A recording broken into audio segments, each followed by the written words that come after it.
Hello guys and welcome back to the channel. Exciting news here at NJW 1967.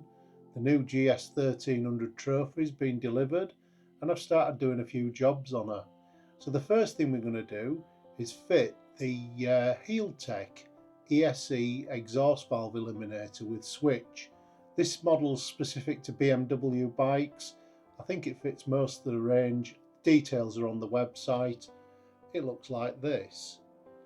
So we'll carry on the video. I'll go through some photographs first and show you how I made the bracket for it. So at the end of the video guys, I'm going to do a sound check with two different pipes fitted. There'll be the standard R1300 GS silencer that it's supplied with, the single pipe, and the optional Akrapovic twin silencer. Or should I say Akrapovic, or should I say Akrapovic? I don't know how you pronounce it, but in Yorkshire we call it an Akrapovic. That works for us. So I'm going to be trying it with both different pipes on. There's some video of that so you can hear the tone changes when I switch the unit in and out. The other thing I'd just like to mention is this video is not sponsored by Healtech in any way. The item was purchased out of my own pocket. So I hope you trust me that this is a good honest review of the product, and if there's any criticisms obviously I'll tell you. Up to now I've not found any issues with it, so sit back and relax guys, and let's go through the first steps where I'll just show you how I made the bracket to mount it, and I'll fit it to the bike, and we'll do the sound tests. So hope that makes sense guys. Okay then, let's take a look at how we fabricate the bracket to fit the Healtech ESE Eliminator. I was struggling at first to find some sturdy plastic angle. After a bit of rooting around, I came across a piece of square 65mm fall pipe. It's roughly 1.5mm wall thickness, so plenty of strength in it, and also lightweight and most definitely weather resistant.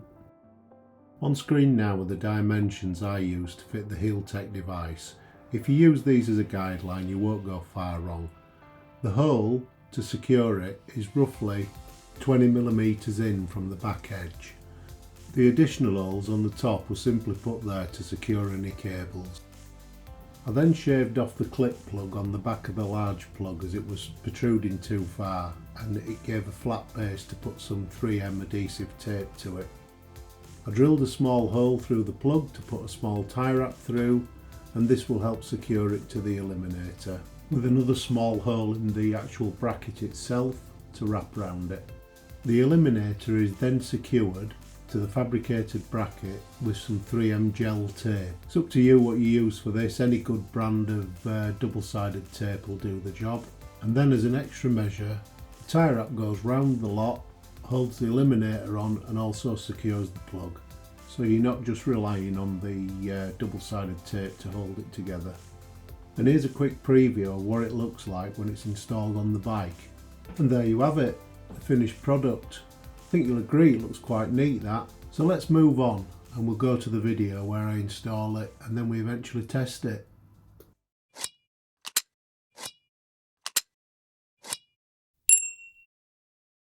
Right guys, I'm just going to run you through my installation of the ESE Eliminator with switch from Healtech.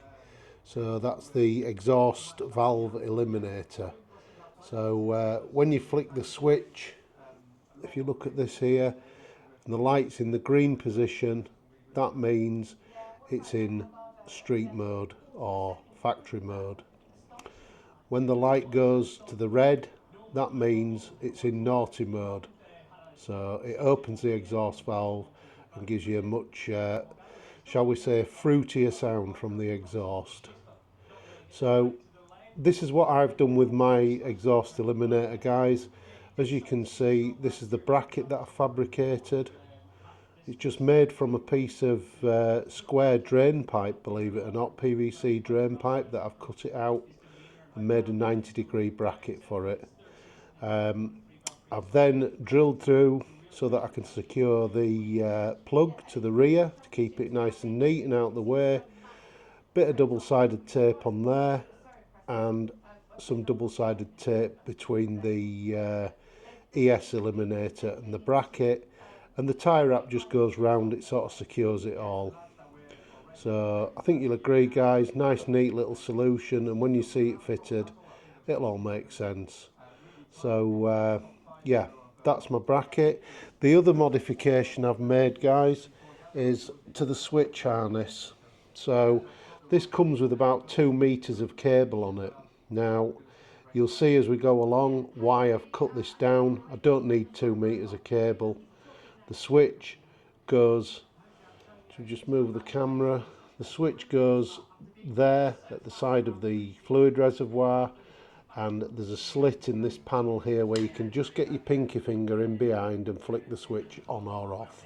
So simple, guys, out the way, can't be seen. Yeah, so right now what I did is I looked, so this is your exhaust servo here, this is the servo motor, and this is the electrical supply to the servo motor. So the first thing you're going to do, if you're using a method like mine where you're using the bracket to mount your ES Eliminator, there's a screw at the top of the servo which holds a cover on. It's if you remove that screw, take that screw out and put that to one side, that's the screw. Now this whole assembly only weighs altogether about 40 grams. There's not a lot of weight in it. That's quite a strong mounting point. As you can see, it's got a metal bush in it, and the bottom part of this bracket rides along the top of that, so it spreads the load and it gives it a nice resilient mounting. It's not solid, guys, it's got nice bit of flex in it, and notwithstanding that, the whole exhaust servo unit is rubber mounted anyway. So yeah, that's rubber mounted. So first thing you're going to do, guys, you're going to make sure that your ignition's switched off, which it is, because you don't want to be unplugging this with your ignition on, because you will get an FI light. So push that little tag in, pull the cable, and off comes your connector. As simple as that. Right, so when you've mounted your ES Eliminator to a bracket, there's enough room behind there for everything to happen.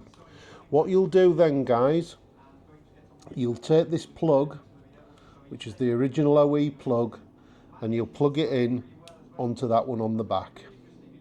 So that's now connected. What we'll do then, we'll feed this over the top, and it nicely sits on top of the exhaust,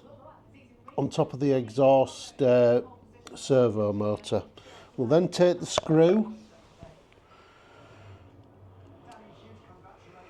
on a Torx 20, pop that in that little hole there, and through the existing bracket and hole, and then I did slot this hole slightly so I could get some adjustment on it, and nip that up.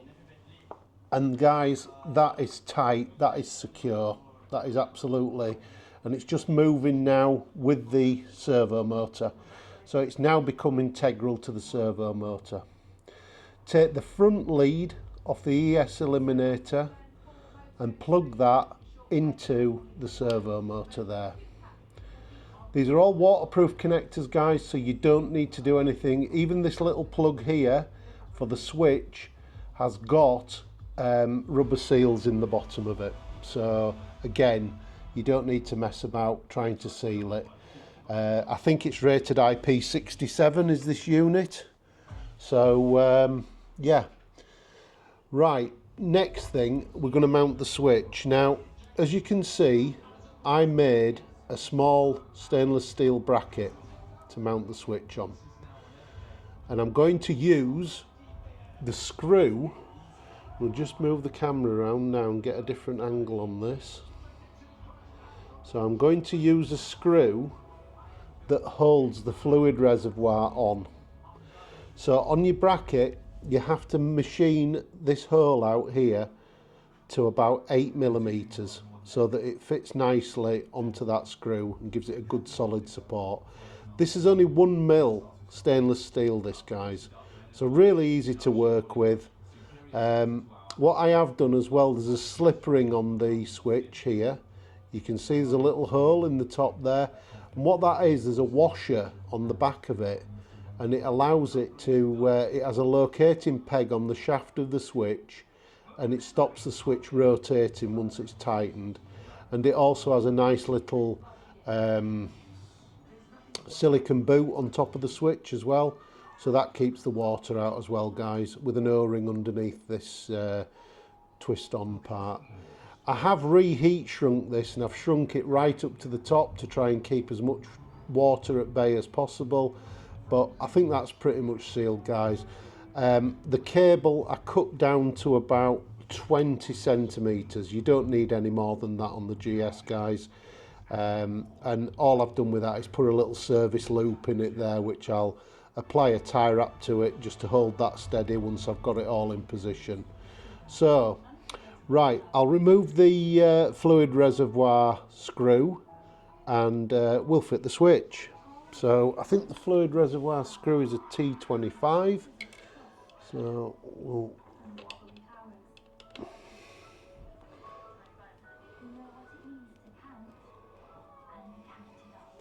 just move my camera back a little bit.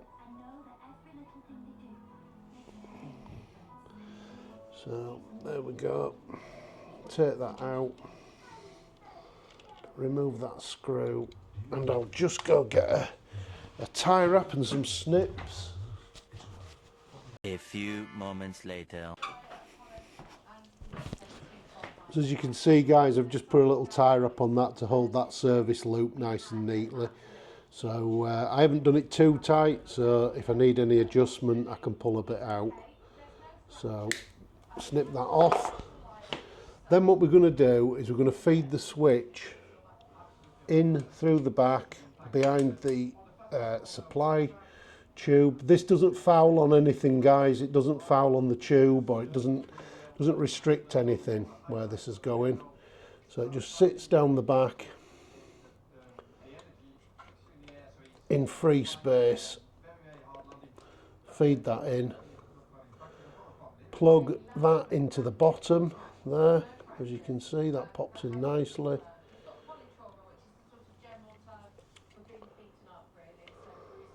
And then we'll just feed the bracket into position. And get the T25 Torx. Feed that into the bottom so that catches in there. Locate the screw.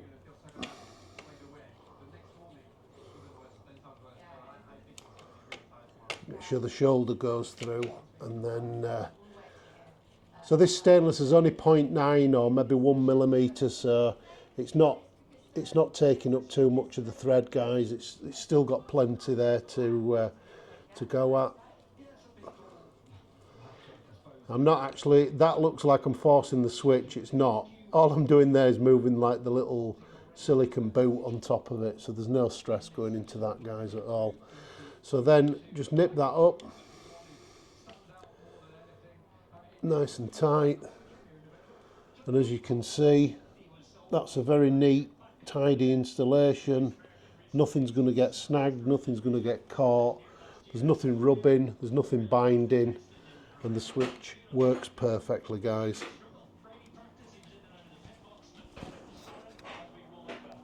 And I think you'll agree, guys, that's a very nice, neat installation.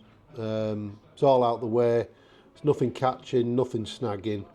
I'm going to get the panel fitted now, guys, and I'll show you how you access it once the panel's on. So we'll just give it all a quick wipe down.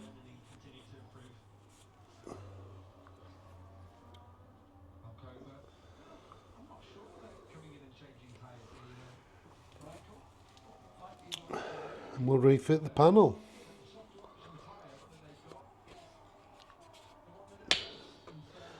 I'll tell you what we'll do. I'll refit that panel. I'll go get the right one. few moments later. So here we go guys, we'll refit the panel. Two little rubber poppers, one at the bottom, one at the top. Push that on and it's a small shouldered torque screw just to hold it on, which is a T30. So screw that on.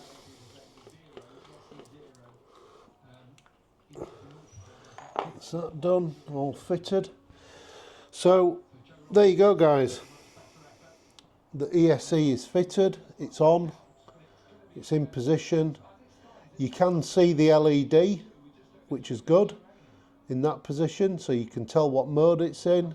Your switch is just there behind the slit in the panel, and to work it, it's as simple as just put your little finger through there and flick the switch on and off, on and off. So there you go guys, that's the ESE Healtech ESE exhaust valve controller fitted, and we'll do some sound tests now. We'll fire it up and see what it sounds like.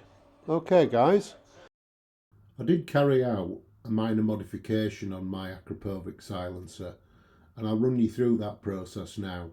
So as you can see from the two photos in front of you, there's a before and after. So there's a cone welded into the entry section of the Akrapovic pipe. It goes from 75mm down to 45mm. Just bear in mind guys that removing this dB killer is not going to make a massive difference. It will make the tone a little bit deeper and make it sound a bit more bassy. So to get the dB killer out, you need something like a die grinder. I attempted it first with a Dremel and it was just taking forever. So I went round to my friend's house who has a DeWalt die grinder and we had it out within 5 minutes. All you do is grind the spot welds away and the cone pulls out. As simple as that.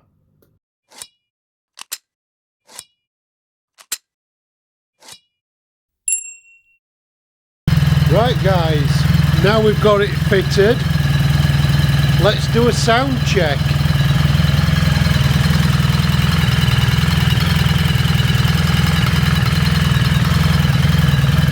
So at the moment it's in standard normal mode.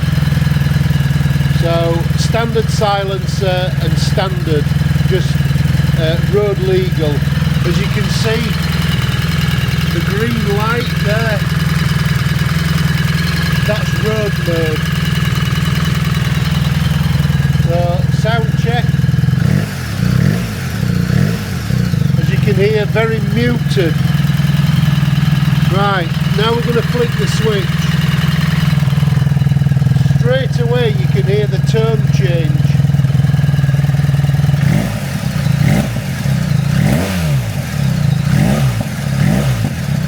You get a little bit of popping on the overrun.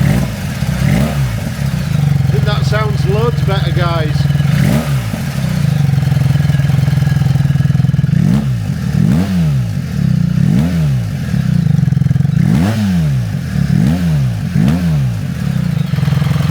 As you can see, when it's in noisy mode, you've got a red light on.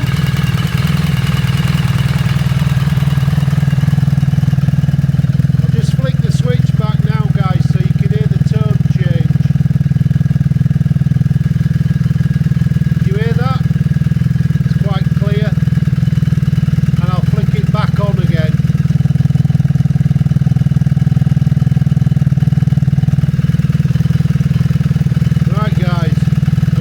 The Akrapovic on it now and see what the sound's like with that. So we'll turn her off. I'll swap over the exhaust, put the Akrapovic on, and we'll see what that sounds like.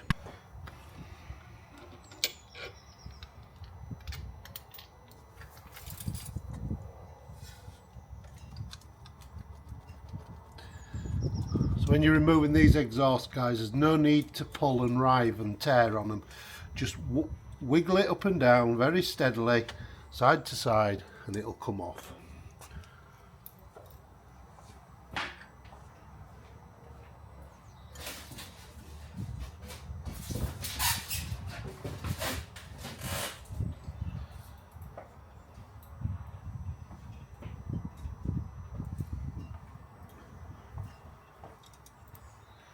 And here we have the Big Daddy, the shotgun Akrapovic.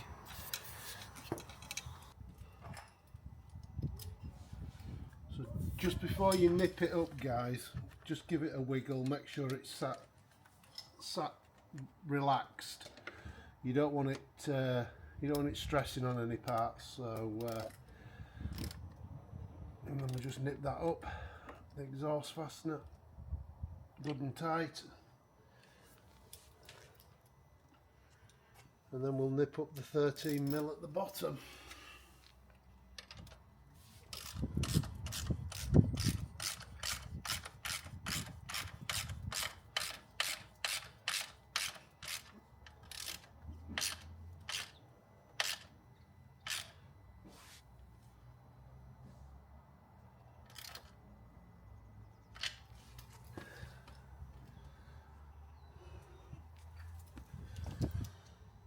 And that's that.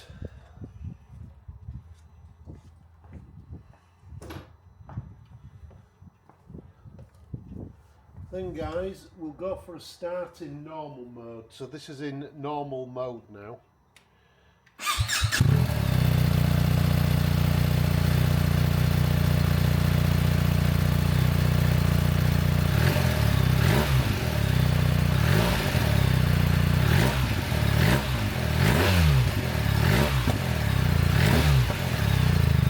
As you can hear, that sounds quite nice just as it is, so quite raspy. We'll give it a flick over into the other mode, and instantly there you hear that the tone deepens, you get that much nicer throatier sound from the exhaust. So we'll give it a little rev and see what it sounds like.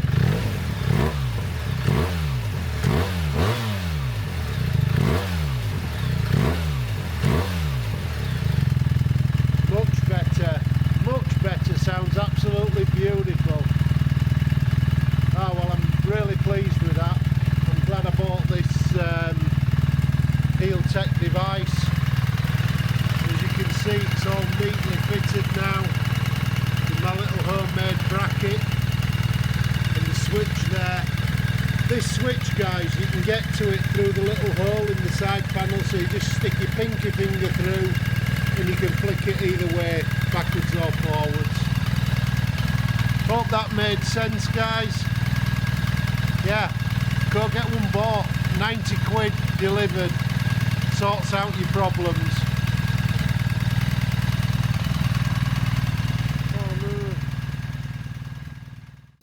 I'd just like to say thanks again for joining me on the channel today, guys, and if you've enjoyed the content, please give it a like and consider subscribing, and keep tuned for more GS 1300 content on NJW 1967. Bye for now.